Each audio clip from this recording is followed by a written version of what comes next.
सरकारी महिला महाविद्यालय स्नातकोत्तर ओडिया भाषा साहित्य विभाग पक्षर एक जातीय स्तरीय आलोचना चक्र अनुष्ठित हो जाइछि। स्वाधीनता परवर्ती ओडिया साहित्य शीर्षक आलोचना चक्र को श्री जगन्नाथ संस्कृत विश्वविद्यालय कुलपति प्रोफेसर डॉक्टर सविता प्रधान आनुष्ठानिक भाव उद्घाटन करथिले।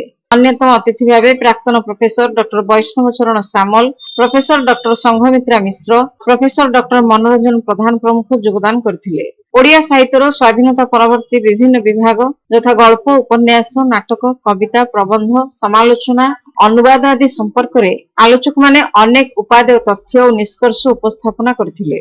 विभिन्न महाविद्यालय आमंत्रित गवेषक, अध्यापक, अध्यापिका, छात्र छात्री माने निज निजर निबंध उपस्थापन करने सह प्रश्नोत्तर कार्यक्रम में भाग नहीं। महाविद्यालय अध्यक्षा प्रोफेसर डॉक्टर निवेदिता मिश्र सभा कार्य परिचालना करथिबा बेले अतिथि परिचय प्रदान करथिले स्नातकोत्तर ओडिया भाषा साहित्य विभाग मुख्य प्रमोद कुमार षडंगी। शेषे छात्री मानक द्वारा सांस्कृतिक कार्यक्रम परिवेषण करा जायतिला। अध्यापक डॉक्टर विभू प्रसाद सतपथी धन्यवाद अर्पण करथिले।